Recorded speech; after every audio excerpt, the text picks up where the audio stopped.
Halo teman-teman, selamat datang kembali di channel ini. Kembali lagi bersama saya Ketua Umum Partai Otakuna. Hari ini saya akan mencoba menceritakan sebuah cerita ataupun kisah yang merupakan cerita fiktif belaka yang artinya karangan sendiri aja. Semoga cara saya bercerita bisa diambil hikmah dan pelajarannya. Mohon maaf untuk nama-nama yang ada di sini. Apabila terjadi kesamaan di kehidupan nyata, mohon maaf dan mohon dimaklumi karena itu hanya kebetulan saja ini. Oke, ini cerita tentang si Agus.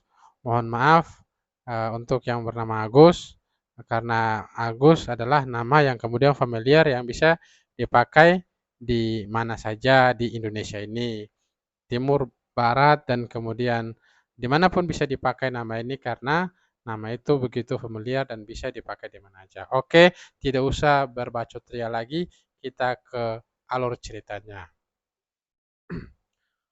Oke, Agus adalah anak yang baik hati, jujur, dan suka menabung.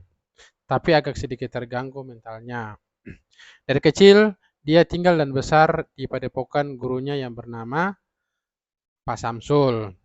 Di padepokan itu, banyak sekali murid-muridnya dari berbagai penjuru mata angin. Timur, barat, selatan, utara ada di situ. Padepokan itu terkenal dengan murid-muridnya dengan lulusan-lulusan yang terbaik setelah berguru di sini. Hidup aman-aman saja di bawah bimbingan Pak Samsul. Nah, biar saling menjaga satu sama lain, maka Pak Samsul pun mempersaudarakan mereka atau Pak Samsul menyuruh mereka saling menyapa atau memanggil satu sama lain dengan sebutan saudara. Oke, Agus adalah anak yang suka dibully oleh saudara-saudaranya yang lain karena terganggu mentalnya tadi itu. Nah, tetapi dia tetap sabar menjalani hidup ini. Dalam hatinya, dia mengatakan akan membalas suatu hari nanti. Ngeri ya si Agus ya. Di padepokan itu juga ada si Mariati, murid perempuan yang paling cantik dan juga cerewetnya minta ampun. Nah, semua murid laki-laki yang ada di padepokan itu menyukai Mariati karena kecantikannya itu, termasuk si Agus ini, tetapi dia tidak bisa menyampaikan karena satu dan lain hal. Dia hanya bisa sedikit menggoda dan menjalin Mariati agar cari-cari perhatian gitulah. Sekali dia diam-diam mengikutinya dari belakang, lalu kemudian mengagetkannya. Mariati pun sering dibuat kesal oleh tingkah laku Agus ini. Bahkan lebih parahnya lagi, suatu hari Mariati sedang mandi di sungai. Dari kejauhan tampak ada orang yang mengintip dia yang sedang mandi. Nah, menyadari hal itu, Mariati pun teriak sekencang-kencangnya, sehingga orang yang mengintipnya tadi itu lari terbirit-birit sampai hilang di balik semak belukar. Nah, tetapi Mariati pun sudah mengenali siapa orang tersebut dari bayangannya yang lewat tadi. Dia pun kemudian bergegas ganti baju dan kemudian pulang menemui Pak Samsul. Hendak mengadukan kejadian itu kepada Pak Guru. Pak Guru Samsul ya. Pak Guru Samsul pun terkejut mendengarkan berita itu. Ah, gitu. Damn.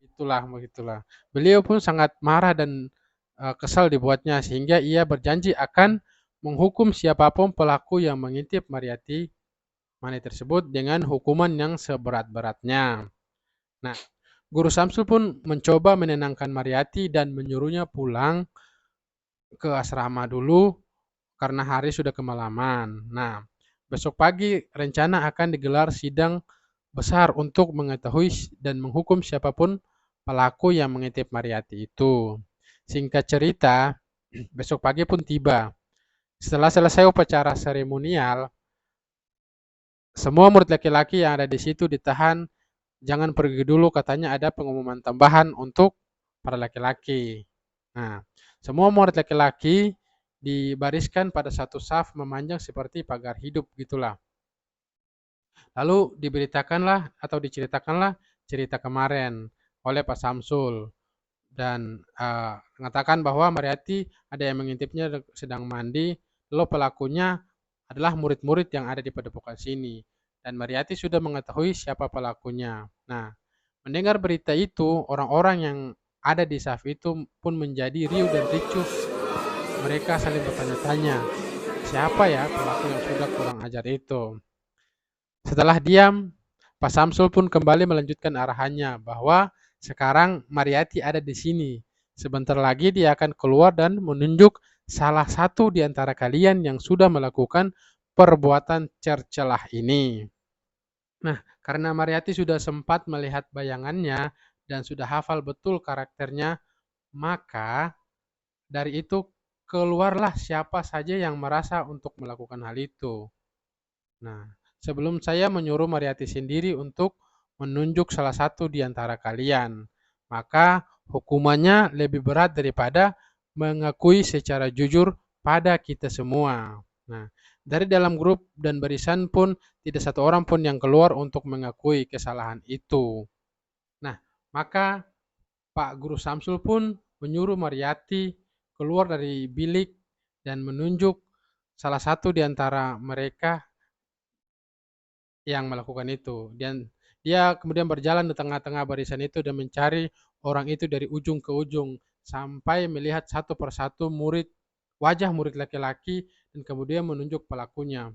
Sebenarnya si Mariati ini agak merasakan ketakutan karena berjalan di tengah-tengah mereka itu. Untuk mengusir rasa ketakutannya itu, dia dengan lantang berteriak nama pelakunya itu. Dan pelakunya itu adalah, ya siapa lagi kalau orang yang selama ini menjahili Mariati dan diam-diam mengikutinya dari belakang, lalu mengagetkannya. Orang yang membuat Mariati sering kesal dan takut padanya. Agus! Nama itu pun disebut oleh Mariati sekeras dan sekencang-kencangnya, membuat semua orang yang di situ mendengarnya secara jelas, dengan jelas. Agus! Agus! Barisan pun kembali ricuh dan riuh dibuatnya. Semua pandangan tertuju kepada Agus, si pemuda yang terganggu mentalnya itu. Semua kata-kata, sumpah serapah, maki-makian pun ditujukan kepada si Agus. Ada yang berbisik kepada temannya dan mengatakan, gak nyangka ya, si Agus kayak gitu diam-diam tapi menghanyutkan. Ada lagi yang mengatakan bahwa ternyata tidak waras tapi nafsu juga. Pokoknya semua kata-kata kasar terlontar dari bibir kepada si Agus. Agus pada saat itu merasa malu dan kaget dibuatnya. Ia mencoba membela diri dan sebisa dan semampu dia. Berharap ada yang mendengarkan dan mempercayainya. Mengelak sejadi-jadinya dan mengatakan bahwa bukan dia pelakunya. Dia adalah korban yang difitnah. 什么？我是被冤枉的，我没看师妹洗澡，因为你还说你被冤枉的？我看那个身影，那就是你在帮我洗澡。那不是我，小师。 Tapi siapalah dia? Dia tidak ada yang mau mendengarkannya. Jelas-jelas dialah pelakunya yang sudah dilihat oleh Mariati sendiri. Masih mau mengelak juga, kata orang-orang yang ada di barisan itu. Ada yang dari belakang kemudian menyaut, mana ada maling yang ngaku. Sudahlah hukum aja dia, malu-maluin aja gitu katanya. Terjadi kebasaan kalau dibiarkan, banyak berjatuhan korban lagi. Dia pun diseret di tengah-tengah barisan dan diperlihatkan kepada Pak Guru Samsul. Melihat muridnya yang kurang ajar dan tak tahu diri itu, dia sangat geram dan murka dibuatnya. Just do it! Make your dreams come true! Sebelum hendak dihukum, Agus kembali memohon untuk gurunya untuk mempercayainya bahwa bukan dia pelakunya gitu. Dia hanya difitnah atau dituduh berbuat itu. Dia sangat berharap Pak Samsul yang menggunakan pikiran warasnya untuk menyelesaikan kasus ini atau masalah ini. Tetapi apalah daya, nasi sudah menjadi rangginang. Semua orang sudah tahu bahwa dia pelakunya. Tidak bisa mengelak lagi. Dan akhirnya waktu hukuman pun tiba. Belum pergi, Agus pun kembali berlutut di hadapan semua orang dan juga Pak Guru Samsul agar mempercayainya sekali lagi.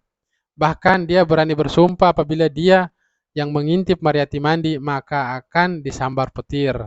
Tak lama kemudian langit pun mulai mendung.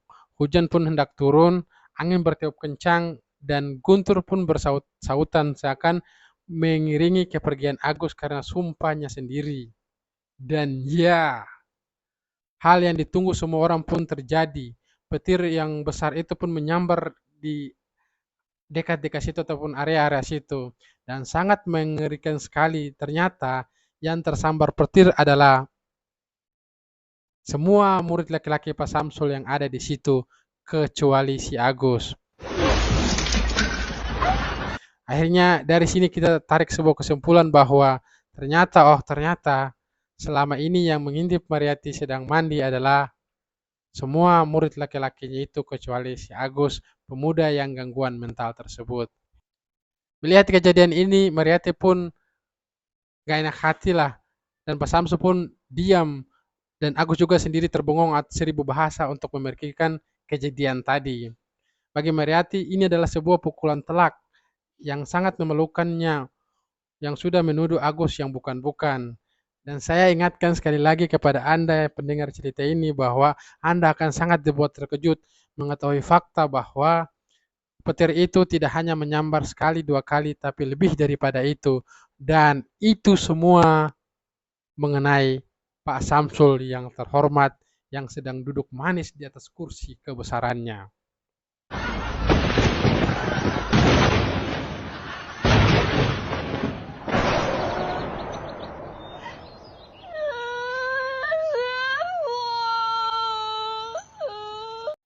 Dari sini terkuak fakta bahwa Pak Guru Samsul adalah tak lain dan tak bukan seorang pecundang kelas kakap, guru yang tidak bermoral dan munafik, tidak tahu diri dan sangat. Menurut saya, dari kejadian ini kita dapat mengambil beberapa pelajaran penting. 1.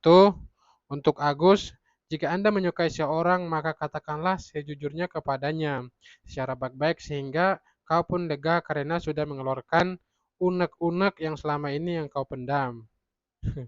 Karena memendam rasa itu sama saja dengan memendam penyakit di dalam diri. Dia akan keluar dalam bentuk dan tindakan lain yang bisa membuat Anda menyesal seumur hidup Anda. Katakanlah atau sampaikanlah soal diterima atau tidak itu hak Mariati, yang penting kau sudah sampaikan. Jangan mengikutinya dari belakang dan kemudian mengagetkannya sehingga membuatnya merasa takut dan benci kepadamu. Kata Fisa Basari, fakta yang menyedihkan lebih baik daripada fiksi yang menyenangkan. Oke.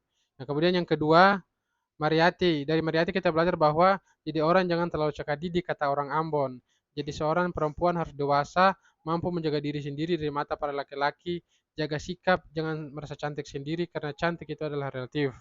Masih banyak orang yang di luar sana yang cantik. Kecantikan adalah racun yang baik untuk diri sendiri jika salah menggunakannya.